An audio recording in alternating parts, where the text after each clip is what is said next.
Hey, what's going on, everyone? A quick little Oilers update and kind of figuring out what this mess is with the newest roster move the Edmonton Oilers just did. It's kind of a head scratcher, but before we get started, if you're new to the channel and like anything Oilers or NHL related, make sure you hit that subscribe button and that like button. We are currently 369 away from our goal of 1,000 subscribers. Now let's get into it. No, Connor Brown is not put on waivers. It's Sam Gagner, fan favorite, and 99.9% of us are probably scratching our head asking, why is Sam Gagner on waivers over Connor Brown? Connor Brown literally has the same amount of points as Jacob Markstrom. It's kind of sad. But, hey, we're not here to criticize what Ken Holland thinks he knows what he's doing, are we? We're going to look into the depth numbers of, if he does get claimed on waivers, by the salary cap or by the trade deadline day on Friday, the salary cap that the Oilers would have would go over $3 million. If he does not get claimed, they save a $525,000, which brings us up to about 2.9-ish area. Now, the Oilers have been rumored on a lot of players, and two names kind of actually fit this bill if the Oilers want to do not sending a key piece out. And one of them is Sean Walker. Sean Walker currently has a cap hit of 2.65, which would fit in, and the Oilers would only have to give up picks and prospects to bring him aboard. That does upgrade our defense in a sense, but that doesn't kind of make sense in my head. If you're going to bring in a defenseman, you should probably move one out, or you're going to have a logjam in there, because Vinny Desharnais has earned his spot on this playoff roster of the Edmonton Oilers.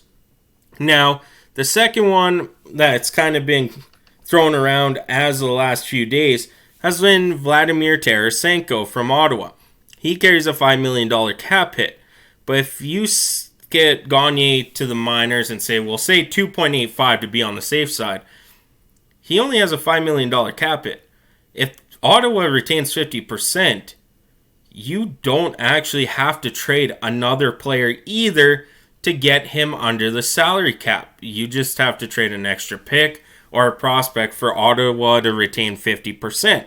That could be the way this is all starting to shape out.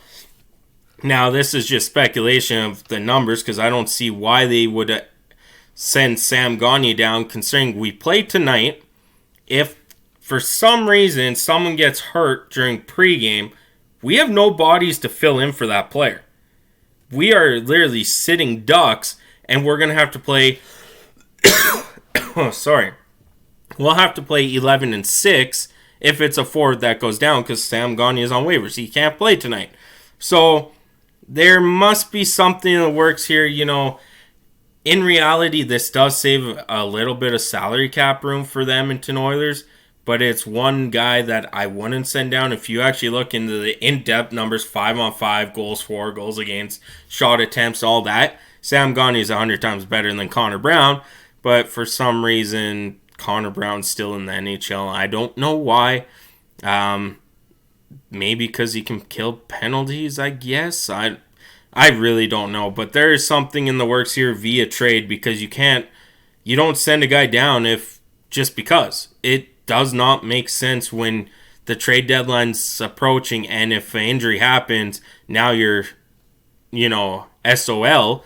I can't really swear on camera. So that is it for me today. This is kind of a head scratcher. I'm trying to make sense of it all. Let me know in the comments what you guys think because, Sam Gagner is a fan favorite. And reading Twitter, it's been quite a read there. If you have Twitter, go check that out. Thank you so much for tuning in. I'm Gillis TV. Have a good one.